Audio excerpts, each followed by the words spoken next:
This is Bob Clarkson. Is that so?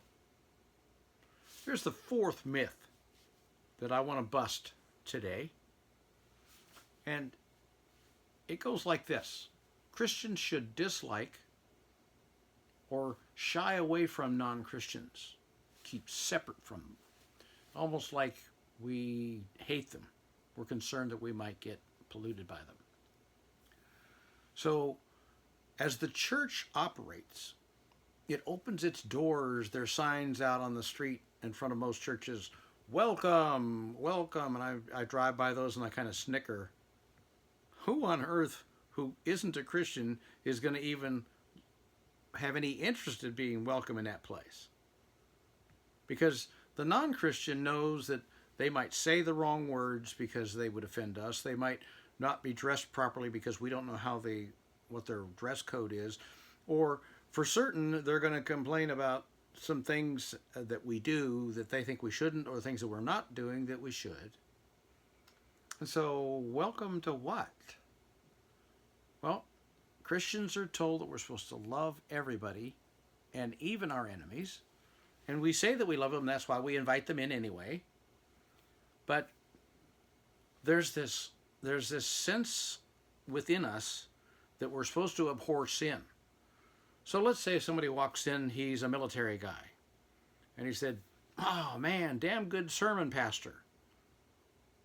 Everybody tries to not react negatively because they don't want this new person to go away.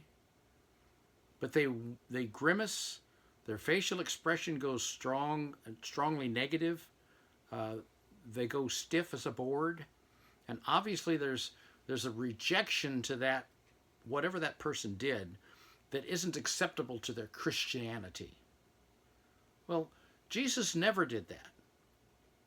He never hated the sinner. He never, ever gave them a sense that they weren't accepted in his space. And the church is missing out on some great opportunity to actually bring people in who would add some interest to the service, for one, but also who might find Jesus if he weren't so judgmental. So I'd like to suggest that you step back from yourself when you're doing your daily quiet time, or however you spend time with God. Try to do it all the time. Pray without ceasing. But as you do that, challenge yourself with, what would I do if this kind of a sinner, a woman that comes in dressed like a whore, like a prostitute, well, maybe she is, and the sign said welcome, and she stirred up the courage to come in.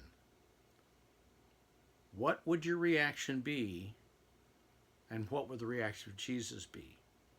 We're not supposed to hate the sin of the sinner or hate them because of their sin. We're not supposed to keep ourselves from them because our gospel can't be delivered if we're not in the presence of people who need to hear it.